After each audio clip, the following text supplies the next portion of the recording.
بسم اللہ الرحمن الرحیم اللہم صلی علی محمد وعلی آل محمد کما صلیت علی ابراہیم وعلی آل ابراہیم انک حمید مجید اللہم بارک علی محمد وعلی آل محمد کما بارکت علی ابراہیم وعلی آل ابراہیم انک حمید مجید۔ السلام علیکم ورحمۃ اللہ وبرکاتہ۔ آج میں آپ کے لیے ایک میاں بیوی کی سٹوری لے کے آئی ہوں اور امید کرتی ہوں کہ آپ سب کو پسند آئے گی۔ آپ پوری ضرور سنیے گا اور انشاءاللہ تعالیٰ آپ کو ضرور اچھی لگے گی۔ کہ ایک جگہ پہ کہیں میاں بیوی رہتے تھے اور وہ دونوں بہت محنتی بھی تھے اور وہ اپنی بہت خوشحال زندگی گزار رہے تھے۔ جو آدمی تھا اس کی ایک کمپنی میں جاب لگی ہوئی تھی، وہ وہاں پہ کام کرتا تھا، صبح جاتا تھا شام کو واپس آتا تھا۔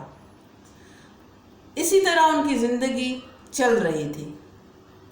ایک دن کیا ہوا کہ وہ اپنی کمپنی گیا اور وہاں پہ ایک کمپنی والوں نے اعلان کیا کہ ہم نے سوچا ہے کہ ہماری کمپنی میں سے ایک بندے کو سی او چن لیا گیا ہے۔ اب وہ بندہ کون ہے ابھی ہم اس کا نہیں بتا سکتے۔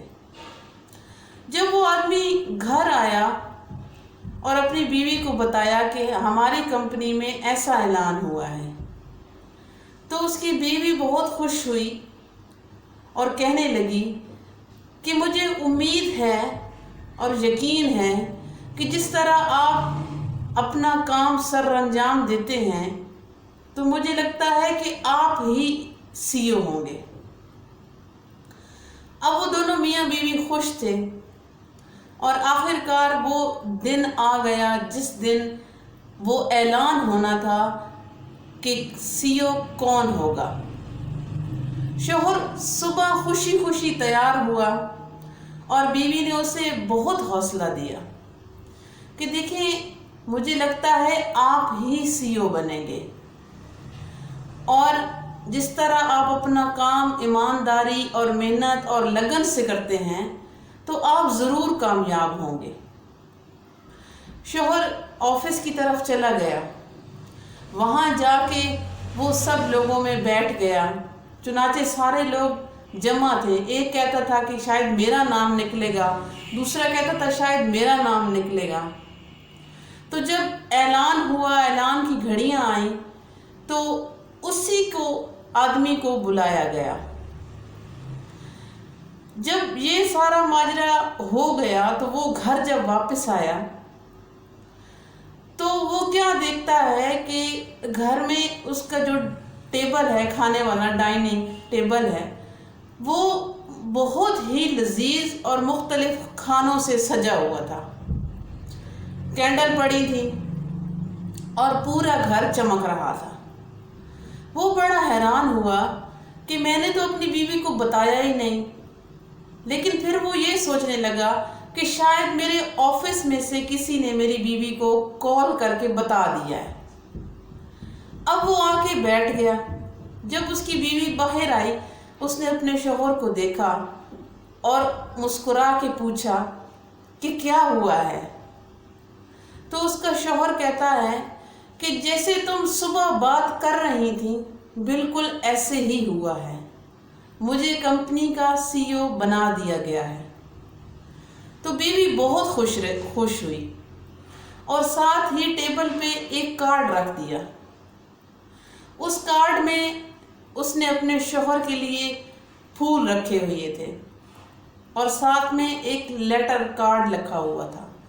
اب وہ شوہر جب وہ کھولتا ہے اور پڑھتا ہے تو اس میں یہ لکھا ہوا تھا کہ دیکھیں آپ میرے شوہر ہیں، میں آپ کی بیوی ہوں، مجھے کوئی فرق نہیں پڑتا کہ آپ کامیاب ہوں یا آپ کے پاس بہت سارا پیسہ ہو تبھی میں آپ سے پیار کروں، یہ وجہ نہیں ہے، پیار کرنے کی کوئی وجہ نہیں ہوتی، تو آپ کو میری طرف سے بہت مبارک۔ شوہر یہ پڑھ کے بہت خوش ہوا۔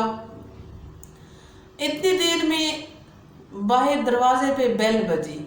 جب بیل بجی تو بیوی اٹھ کے چلی گئی جب اٹھ کے چلی گئی تو اس کے جو پاس ایک اور کارڈ تھا وہ کہیں گر گیا وہاں پہ۔ اب اس کارڈ کو اٹھایا اس کے شوہر نے اور دیکھا وہ بھی بالکل ویسا ہی کارڈ تھا جیسے کہ ٹیبل پہ پہلے سے کارڈ رکھا ہوا تھا۔ جب اس کارڈ کو اس نے کھولا تو اس میں کیا لکھا ہوا تھا کہ میں آپ سے بہت پیار کرتی ہوں، اگر آپ کو یہ سی او کی جاب نہیں ملتی ہے تو آپ یہ نہ سوچیں کہ میں آپ سے پیار کرنا کم کر دوں گی یا چھوڑ دوں گی۔ آپ جیسے ہیں، آپ جو ہیں، مجھے بہت عزیز ہیں، مجھے بہت پیارے ہیں۔ یہ سب وہ دیکھ کر حیران تھا اور خوش بھی تھا کہ جب انسان کسی انسان سے پیار کرتا ہے تو وہ اس کی خامیاں خوبیاں ساریاں دیکھ کے اس سے پیار کرتا ہے۔ یہ نہیں ہوتا کہ آپ صرف کسی انسان کی خوبی دیکھیں اور اس سے پیار کرنا شروع ہو جائے۔ ہر انسان میں خامیاں بھی ہوتی ہیں، خوبیاں بھی ہوتی ہیں، دونوں چیزیں ہوتی ہیں۔ لیکن آج کل کے دور میں صرف انسانوں کو مشین سمجھا جا رہا ہے کہ کوئی تو انسان کی خوبصورتی سے پیار کر رہا ہے، کوئی انسانوں کی دولت سے پیار کر رہا ہے، لیکن جو ہم لوگوں میں جو انسانیت ہے، جو ایک انسانیت کے اندر پیار ہے، محبت ہے، وہ ختم ہو گئی ہے۔ اور آج کل کے دور میں بہت کم لوگ اور بہت کم فیملیز ایسی رہ گئی ہیں، میاں بیوی، جو شوہر بیوی کو سمجھتا ہے اور بیوی شوہر کو سمجھتی ہے۔ اگر ایک طرف سے سمجھنے کا جو سلسلہ ہے وہ چلتا رہے، وہ چلے گا، لیکن وہ بھی آخرکار تھک جائے گا۔ ایک بندہ بھی ایفرٹ کرے گا، وہ تھک جائے گا۔ لہٰذا یہ جو میاں بیوی کی گاڑی ہے، اس کو دونوں لوگ ہی مل کے چلا سکتے ہیں اور ایک دوسرے کو سمجھ سکتے ہیں۔ اگر ہم ایک دوسرے کو میاں بیوی سمجھیں گے تو مجھے لگتا ہے کہ کبھی گھر نہیں ٹوٹتے، کبھی لوگ بکھرتے نہیں ہیں۔ تو آج کی بات جو ہے ضرور آپ کو اچھی لگی ہوگی، اور اللہ تبارک تعالیٰ سے دعا کرتی ہوں آپ سب کے لیے، آپ سب کے گھروں میں بھی ایسی ہی محبتیں، ایسی ہی خوشیاں ہیں، کیونکہ یہ جو خوشیاں ہیں، چھوٹی چھوٹی خوشیاں ہیں، ہمیں ان سے یہ کہہ لیں کہ ہمیں سکون ملتا ہے جب ایسی خوشیاں آتی ہیں کہ لڑائی بھی ہوتی ہے لیکن وہ محبت بھری ہوتی ہے۔ اللہ کرے کسی کے گھر میں نفرت بھری لڑائی نہ ہو۔ اللہ تبارک و تعالیٰ ہم سب کو، آپ سب کو اپنی حفظ و امان میں رکھیں، جہاں رہیں خوش رہیں، آباد رہیں، سلامت رہیں۔ میرے لیے بھی دعا کیجیے گا، اپنے لیے بھی دعا کیجیے گا، اور زیادہ سے زیادہ اپنے ارد گرد لوگوں کا خیال رکھیے گا۔ پھر کسی نیکسٹ ویڈیو کے ساتھ آپ کی خدمت میں